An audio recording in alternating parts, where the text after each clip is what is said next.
स्वागत करते हैं दर्शकगण आप सभी का ऐसे विशेष कार्यक्रम में हिंदी साहित्य नामक कार्यक्रम।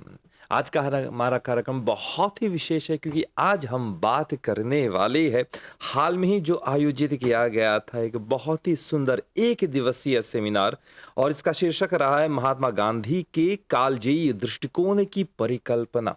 इसके बारे में जरूर बात करने वाले हैं और आज हमारे स्टूडियो में आए हुए डॉक्टर जयचंद लाल बिहारी जी हाल के सेमिनार के कन्वीनर है और हिंदी साहित्य अकादमी के सलाहकार भी है आप, और साथ ही साथ भारत से एक बड़ी नहीं कहेंगे बल्कि एक सुंदर टोली आई थी और हमारे स्टूडियो में आज उनकी चीफ आई है प्रोफेसर अनिल कुमार विश्वकर्मा जी। आप एक चीफ एडिटर है और वाग प्रवाह के चीफ एडिटर है और एक साहित्यकार भी है आप। तो शुरुआत करते हैं हिंदी साहित्य कार्यक्रम। आप लोगों के साथ हमारे साथ है डॉक्टर जयचंद लाल बिहारी जी। आप हमारे गुरुजी रह चुके हैं जी हाँ। तो संस्कार हमको बताते हैं कि कहना चाहिए। नमस्ते गुरुजी। हाँ, खुश रहो। कैसे आप? सब ठीक है। बहुत अच्छा लगा आप हाँ, आए हमारे स्टूडियो में। तो थोड़ा सा गुरुजी हाल में जो आयोजित हुआ था सेमिनार उसके बारे में थोड़ा सा बताइए। जी हाँ।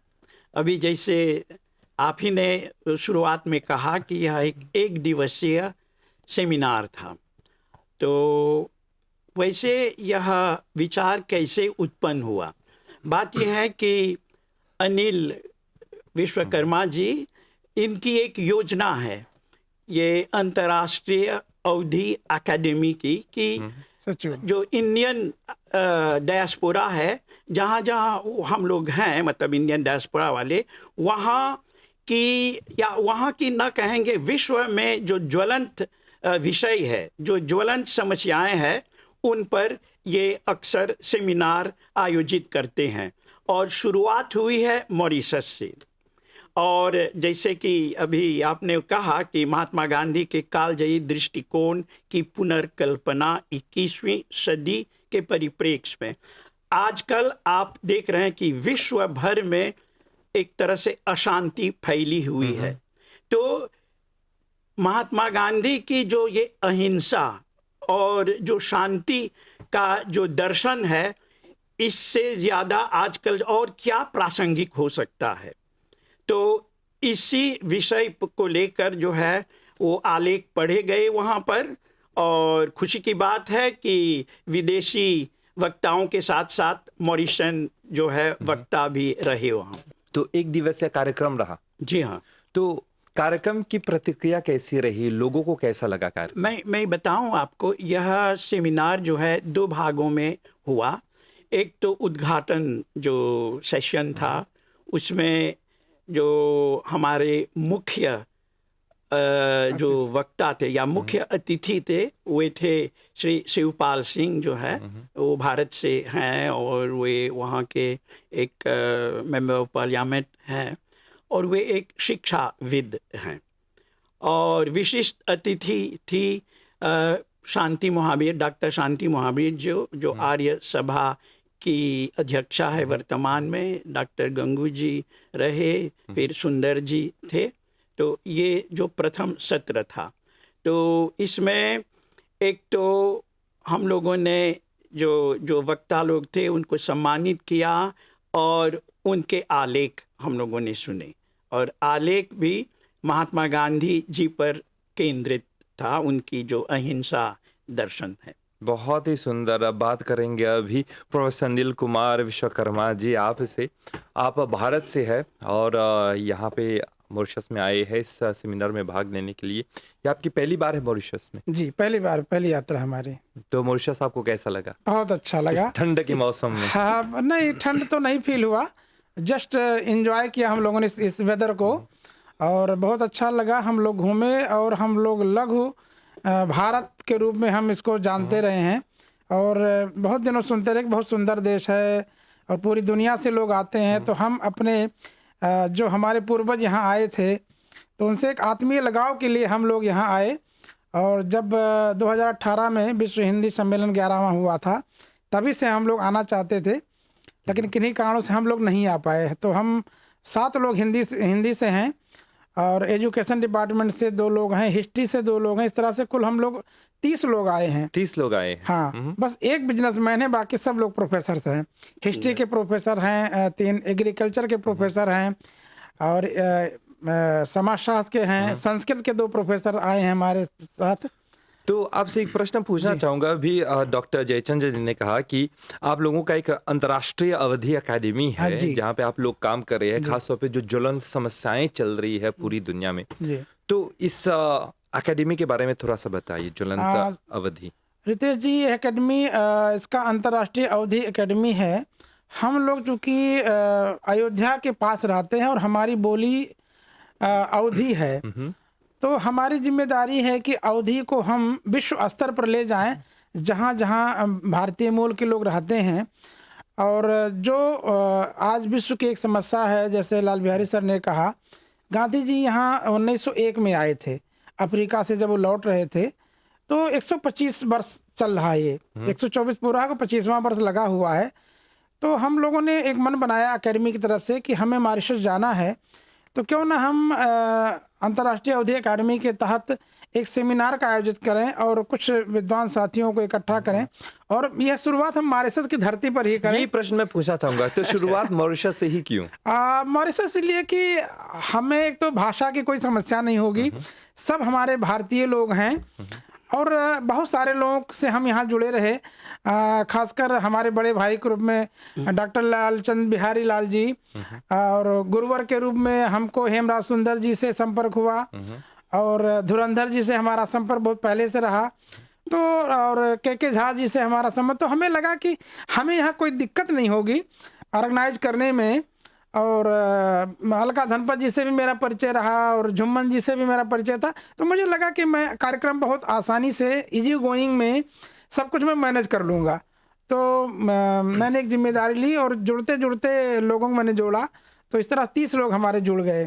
वैसे मैंने 40 सीट बुक कराई थी, कुछ लोग नहीं आ पाए, नहीं तो 40 आते हमारे। फिर भी अगली बार जरूर आइएगा। हाँ जी, बिल्कुल। अंतर्राष्ट्रीय अवधि अकादमी, जहाँ पे आप लोग ज्वलंत समस्याएं को लेकर सामने आते हैं। जी जी। तो इन समस्याओं के बारे में हम बात करना चाहेंगे। कौन सी मतलब चल रही समस्याएं वो है? देखिए, अवधि एकेडमी एक तो भाषा को लेकर के काम कर रहा है कि अवधि भाषा में लेखन कार्य हो। थोड़ा इधर खड़ी बोली का प्रभाव बढ़ा, आजकल इंग्लिश और हिंदी मिक्स होकर इंग्लिश बन गई है, तो थोड़ा सा उसको हम रोकने के लिए खड़ी बोली हमारी अलग रूप से चले, अवधि अपने रूप में चले।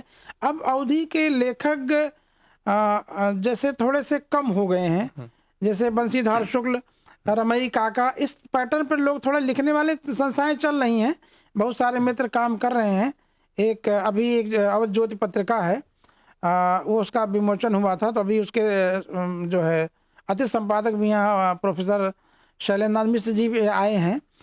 तो हम लोग ये एक तो ये काम कर रहे हैं कि अवधि भाषा का उत्थान हो, हिंदी का प्रचार प्रसार हो, और हिंदी जो एक्चुअल रूप में है, जो कि वो बगल रहा है इंग्लिश की वजह से।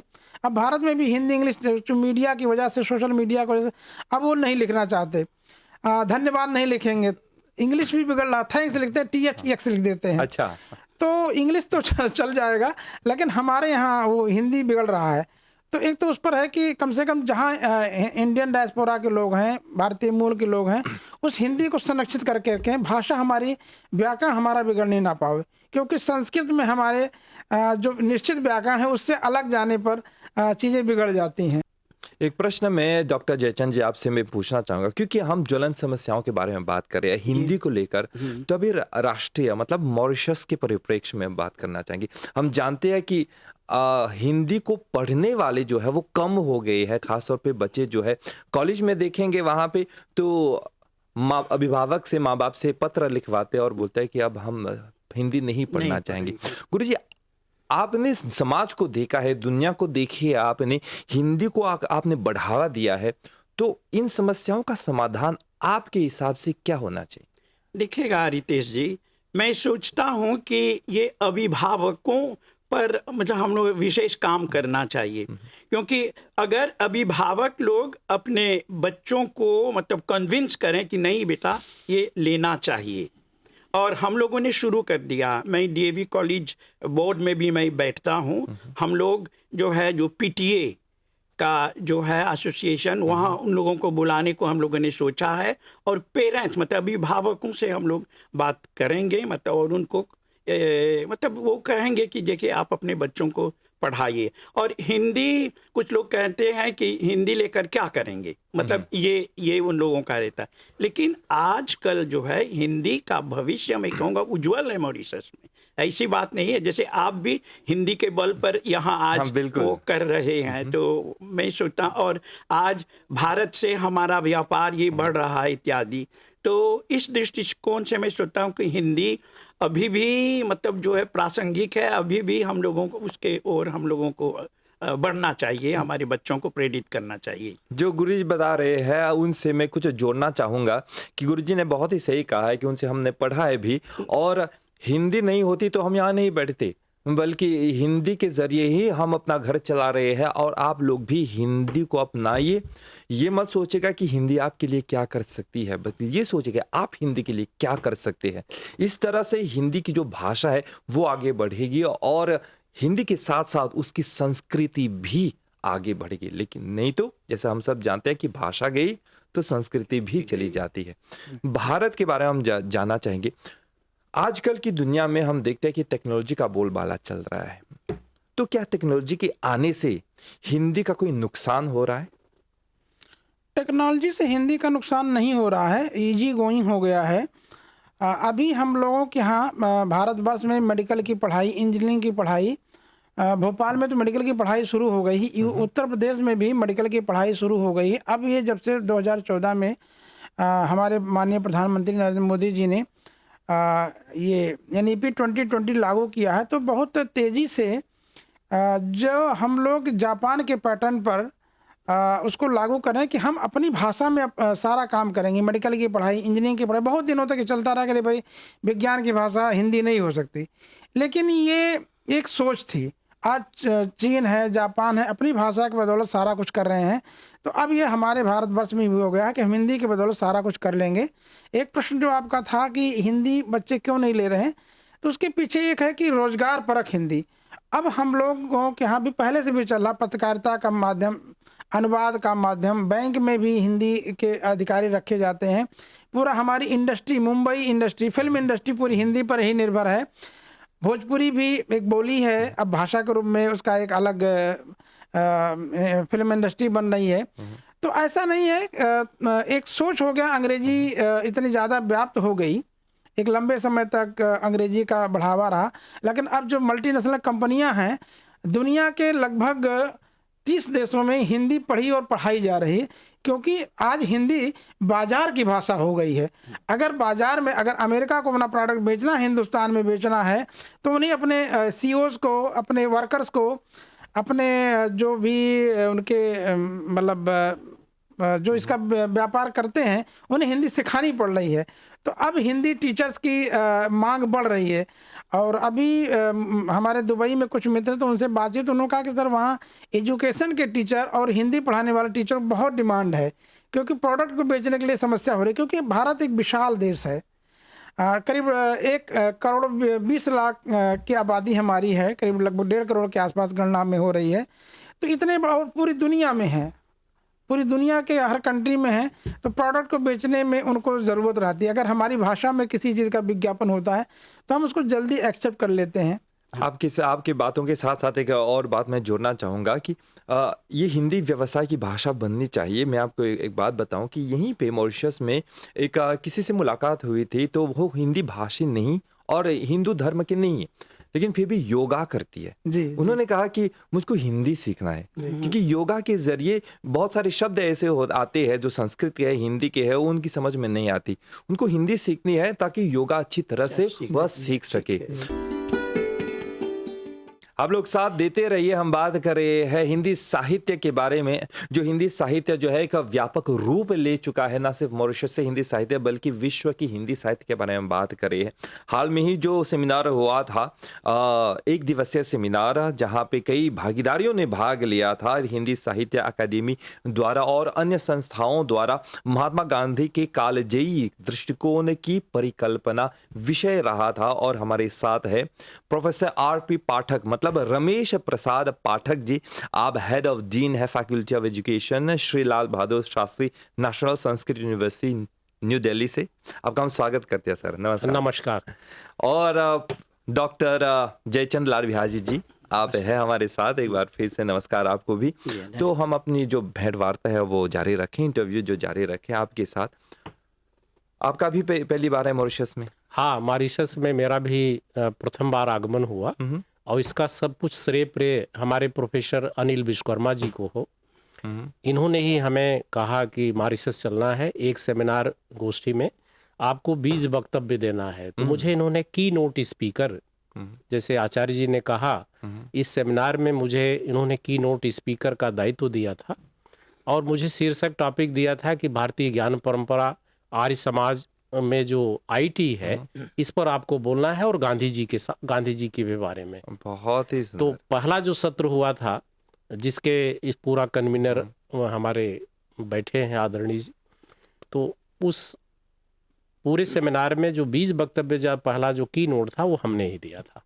बहुत ही सुंदर। भारतीय ज्ञान परंपरा में विज्ञान क्या है और पूरा का पूरा ये कालजयी गांधी जी का जो एक दर्शन है, इस पर हमने चर्चा थोड़ी सी की थी। अभी हम चर्चा करने वाले हिंदी भाषा को लेकर, उनके साहित्य को लेकर, चाहे अंतर्राष्ट्रीय स्तर पर हो या फिर अंतर्राष्ट्रीय भारत से जुड़ा हुआ हो। अभी प्रोफेसर अनिल जी बात कर रहे थे जो ज्वलंत समस्याएं चल रही थी हिंदी को लेकर। मैं सोचता हूँ कि सिर्फ भारत की समस्या नहीं मॉरिशस बल्कि पूरी दुनिया की समस्या चल रही है। आप शिक्षण से जुड़े हुए हैं, तो आजकल देख रहे हैं कि हिंदी शिक्षा जो है वो कम नहीं हो गया बल्कि एक नया रूप ले रहा है। तो इस रूप के बारे में थोड़ा सा बताएं। देखिए, मेरी शिक्षा दीक्षा काशी हिंदू विश्वविद्यालय से हुई बनारस, और शिक्षण शास्त्र में मैंने यहाँ पीएचडी किया। 40 वर्षों के अध्ययन अध्यापन में मैंने ये पाया कि अध्यापक बनने का, जो टीचर बनते हैं, अध्यापक बनते हैं, चाहे भारत में, चाहे मॉरिशस, चाहे विश्व के किसी देश में, उसमें भाषा की भूमिका बहुत महत्वपूर्ण होती है। कोई भी भाषा हो, चाहे अंग्रेजी चाहे कोई भी हो। हिंदी शिक्षण की जब बात करते हैं तो हमें ये लगता है, जैसे पूर्व में ये चर्चा हो चुकी, कि शायद हमारे अभिभावक या समाज या रोजगार या जो वैश्विक परिदृश्य चल रहा है, विभिन्न भाषाओं का जो ये खिचड़ी चल रही है, इसके समावेश होने से ऐसा हो रहा है कि हम हिंदी के मूल से, शिक्षण शास्त्र के, थोड़ा सा हट रहे हैं। ये मैं अनुभव के आधार पर बताऊंगा कि क्लासरूम की टीचिंग में जब कक्षा शिक्षण करते हैं, जो विद्यार्थी जो अध्यापक बनने के लिए हिंदी विषय को लेते हैं, तो उनमें ये देखा गया कि उच्चारण में, लेखन में, वर्तनी दोष में, और कहीं कहीं ये देखा गया कि उनके क्षेत्रीय जो बोली है, जो क्षेत्रीय भाषा है, उसका भी समावेश वो कुछ उलट पुलट करके मतलब होता है।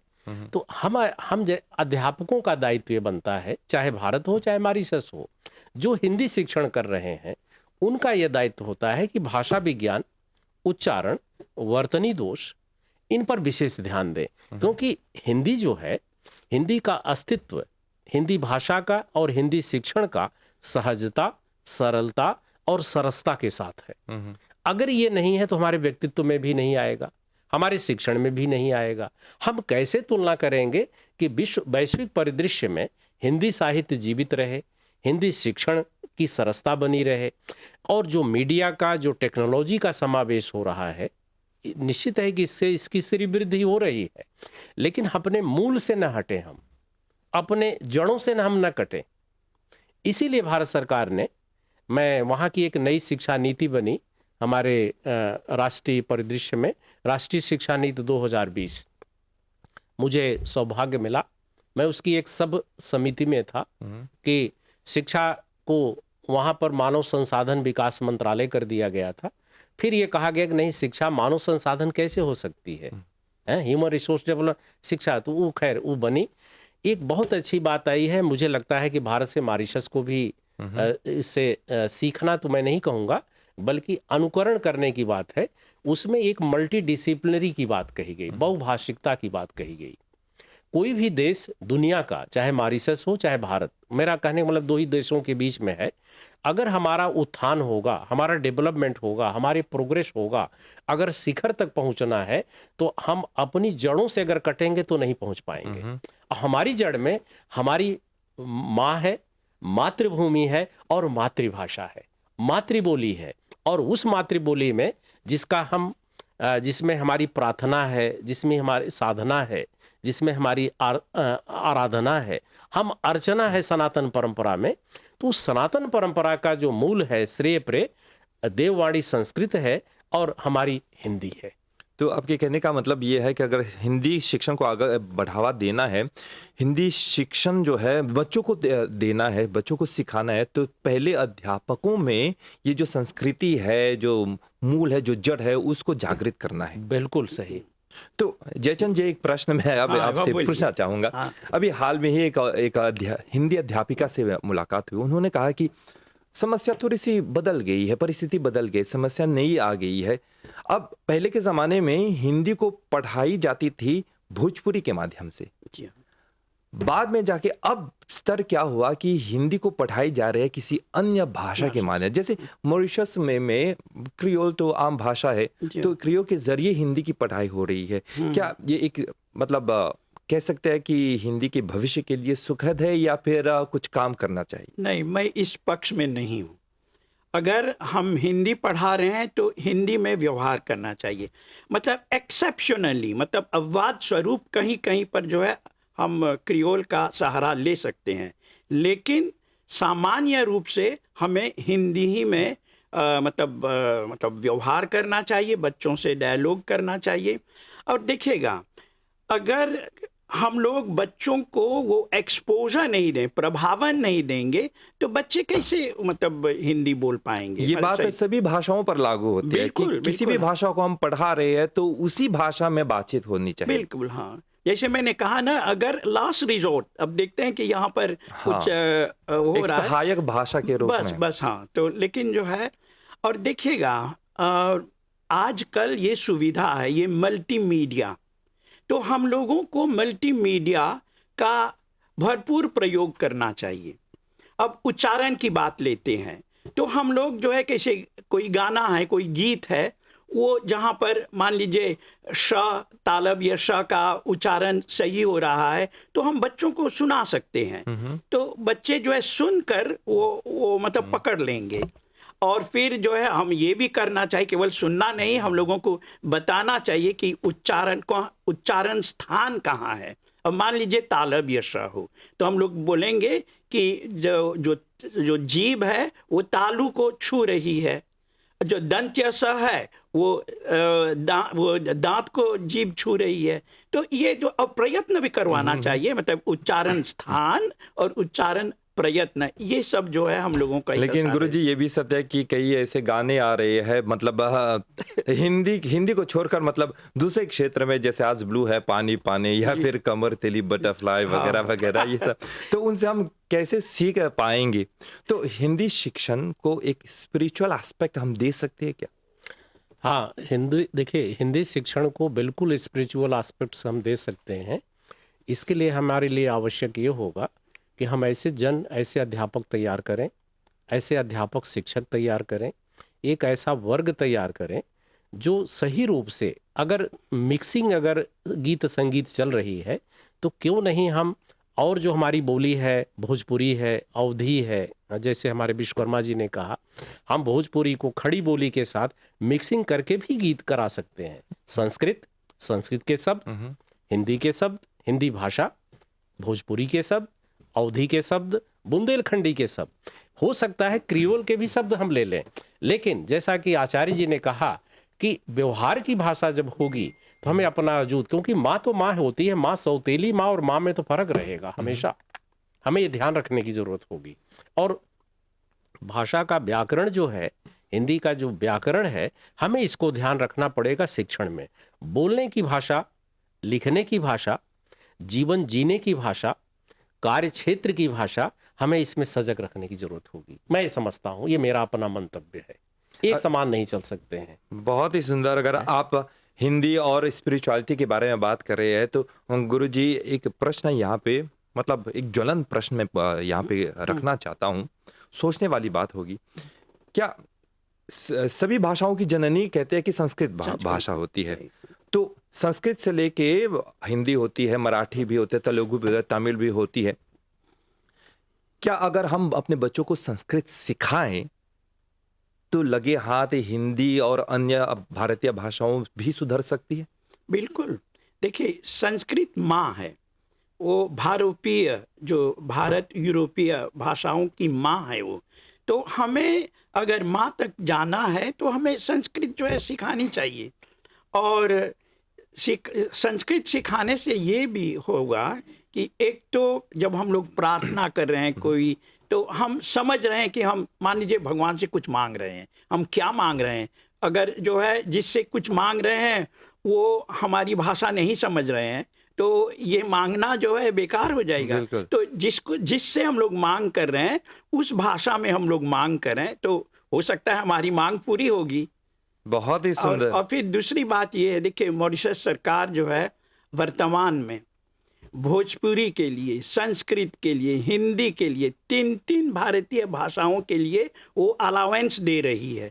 तो इसका फ़ायदा उठाना चाहिए। पहले जो रेशियो था, एक अध्यापक 25 छात्र, अब उसको कम कर दिया गया है, एक अध्यापक 10 छात्र। तो सरकार की तरफ से तो हमें सहयोग मिल रहा है, हम लोगों को इसका भरपूर फायदा उठाना चाहिए, मैं सोचता हूँ। बातों बातों में कार्यक्रम के अंत तक तो पहुंच गए हैं। तो डॉक्टर जयचंद्र लाल बिहारी जी और प्रोफेसर आप ही पाठक जी, आप लोग आए हैं और अपने विचारों को आपने हमारे साथ साझा किया है, इसके लिए बहुत बहुत धन्यवाद। तो जिस समय अभी हमारी बातचीत हो रही है, आज शाम को आप लोगों की फ्लाइट है, हाँ, तो आप मॉरिशस छोड़ के जा रहे हैं। हाँ, फिर वापस आइएगा, बहुत सारी यादें लेकर जाएगा जरूर। नहीं, शरीर तो छोड़ के मतलब शरीर के साथ जा रहे हैं, आत्मा तो यहीं रहेगी। बहुत ही सुंदर, बहुत ही बड़ा। तो इसके लिए बहुत धन्यवाद, नमस्कार। आपको बहुत धन्यवाद। तो दर्शकगण, आप लोगों ने इस कार्यक्रम का पूरा लाभ उठाया है, हमारे साथ रहिए जरूर। एक और कार्यक्रम को लेकर आप लोगों के लिए जरूर प्रस्तुत करेंगे। तब तक हमारी ओर से नमस्कार।